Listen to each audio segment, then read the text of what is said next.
KG పచ్చిమిరపకాయలు తెప్పించానండి.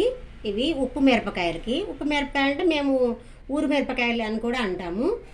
దీన్ని ఇట్లాగా పిన్నిస్తో ఇట్లా పచ్చిమిరపకాయలాగా అన్ని పచ్చిమిరపకాయలు చీరేసి పెట్టుకొని దీంట్లో తగిన ఉప్పు, పసుపు, పుల్ల మజ్జిగ పోసాను. ఉప్పు కూడా వేసాను.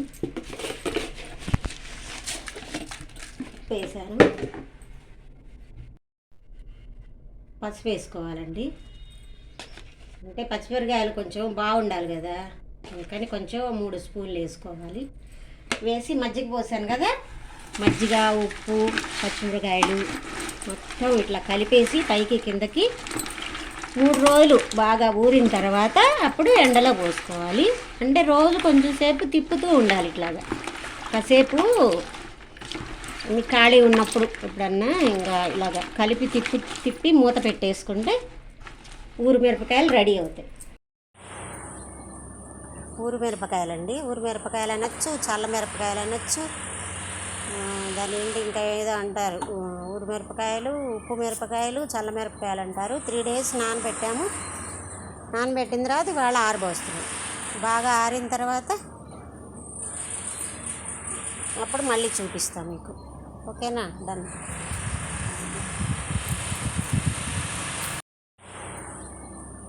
ఊరు మిరపకాయలండి. ఊరు మిరపకాయలు అనొచ్చు, చల్ల మిరపకాయలు అనొచ్చు, దాని ఏంటి ఇంకా ఏదో అంటారు.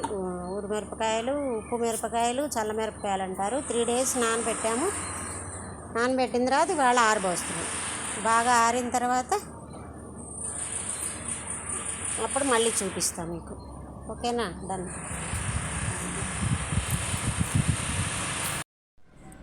అండి ఇవ్వండి ఉప్పు మిరపకాయలు.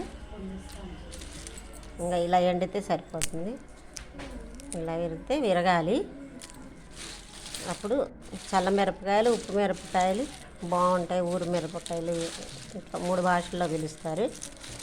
ఇవి పప్పు, మామిడికాయ పప్పుకు, ఆకుకూరలకి, వాటికి సాంబారు, పప్పుచారులకి వేయించుకుంటే బ్రహ్మాండంగా బాగుంటాయి, కమ్మగా ఉంటాయి. ఇట్లా గలగల్లాడాలి. గలగల్లాడితే మీకు వేయించడానికి బాగుంటుంది, హ్యాపీగా ఉంటుంది. Please subscribe.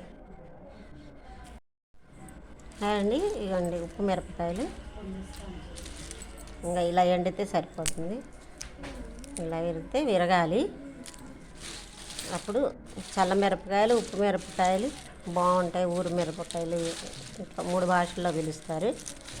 ఇవి పప్పు, మామిడికాయ పప్పుకు, ఆకుకూరలకి, వాటికి సాంబారు, పప్పుచారులకి వేయించుకుంటే బ్రహ్మాండంగా బాగుంటాయి, కమ్మగా ఉంటాయి. ఇట్లా గలగల్లాడాలి. గలగల్లాడితే మీకు వేయించడానికి బాగుంటుంది, హ్యాపీగా ఉంటుంది. Please subscribe.